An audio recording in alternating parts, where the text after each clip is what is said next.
Automation है, कर्म भी आपसे फ्लो में हो रहे हैं और दंड भी फ्लो में मिल रहा है। इसका क्या होगा? कर्मों का फल कौन देता है? प्रकृति। ऑटोमेशन है, कोई नहीं देता, प्रकृति बेचारी बंधी हुई है। प्रकृति अपनी मर्जी से कुछ कर लेगी या परम शून्य अपनी मर्जी से कुछ कर लेगा? कोई भी कुछ नहीं कर रहा है अपनी मर्जी से। जैसे नदी बह रही है, नदी थोड़ी अपनी मर्जी से दूसरी दिशा में बहने लगेगी। इसको जो रास्ता मिला हुआ है उसी रास्ते में बहेगी। अगर कल को उसका रास्ता चेंज भी हुआ तो आगे उसको वैसी व्यवस्था मिलेगी तो चेंज होगा, नहीं तो नहीं होगा। मतलब अपनी मर्जी से यहाँ कोई कुछ नहीं कर पा रहा है।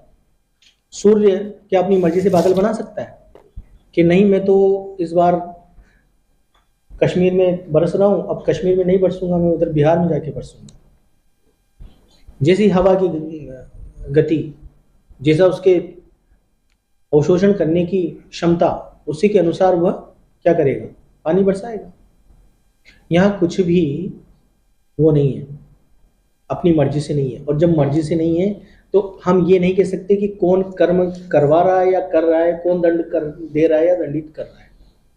यदि कर्म करना हमारे हाथ में होता तो दंड लेना और देना भी हमारे ही हाथ में होता। आपने एक सिरा तो पकड़ा दिया, तो एक सिरा पकड़ लिया पेन का, तो दूसरा तो अपने आप हाथ में आ ही गया ना हमारे।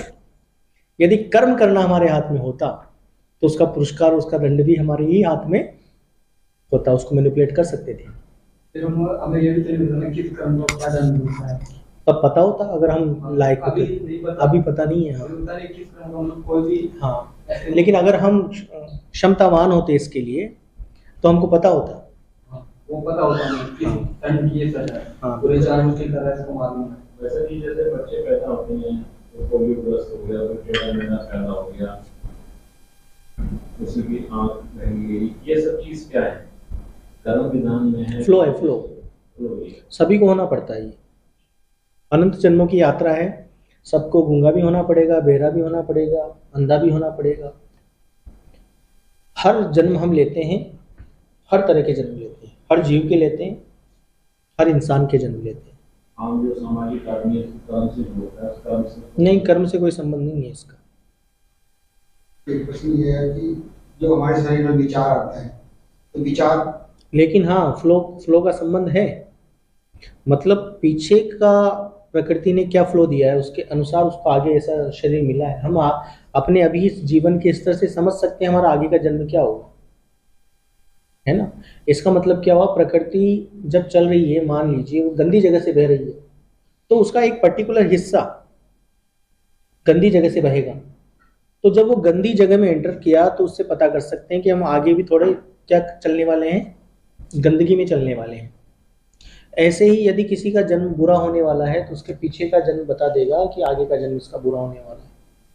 और फिर वो कंटिन्यू बहुत सारे जन्मों में बुरा जीवन जीता है, फिर धीरे धीरे उसके जीवन सुधरना शुरू हो जाते हैं। मतलब फिर वो स्वच्छ भाव में आना शुरू हो जाता है और फिर धीरे धीरे बहुत अच्छा बनना शुरू हो जाता है।